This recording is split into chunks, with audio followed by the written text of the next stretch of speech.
All right, now let's take a look at solid hardwood flooring planks and how to custom cut them. You will need a few basic tools, including some sort of T-square and measuring device, a pencil, marker, pen, anything that you want that marks nicely on it. This one in particular has a nice finish coat on the underside. It's a little glossier actually than the surface. So sometimes pencils don't always write on that, but for today we're going to try it with a pencil.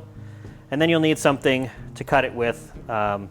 Generally a power saw. Anything that cuts through wood is going to be able to do this for you. Almost any power saw will give you the straight cuts if you just want to cut off the end of the tile. In this case, we're going to go over how to cut off a corner, or if you need to make a curved cut to go around a post or something along those lines. In this case, we're just going to do a 2" by 2" space off the corner. So if you've got your T-square with a ruler on it, you can mark off 2 inches. Actually, we'll start on the edge here, mark off 2 inches. I like to go all the way across just to make sure that it is nice and square.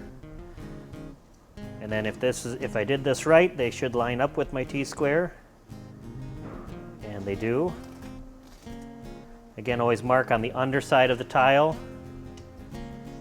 And then we come over here and we're going to mark our 2 inches on the other section.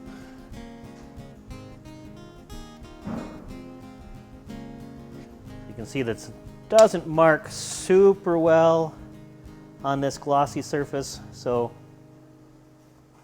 you may have to play around with what kind of marking device you want to use.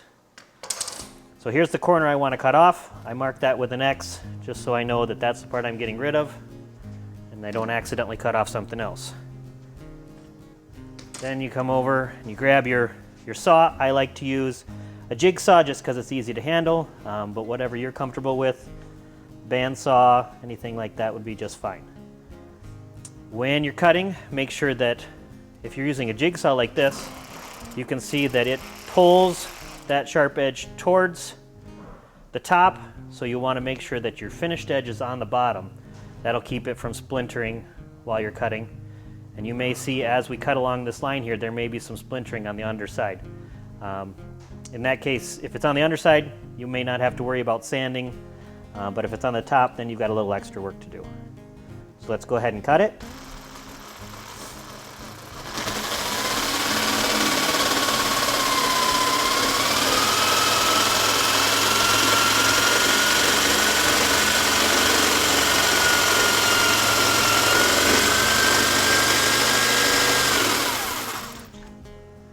I got a little off my line there, so in this case I'm going to go back and finish that off.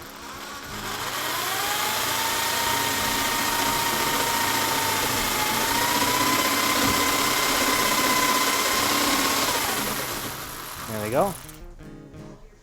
So this one held together pretty nicely on the underside. If you look at the top, it's also got a nice smooth edge. Let's go ahead and finish it.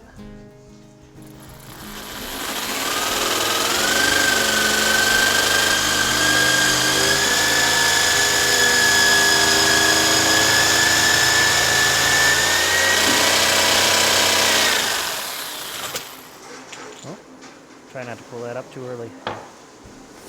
There you go. There is the finished cut.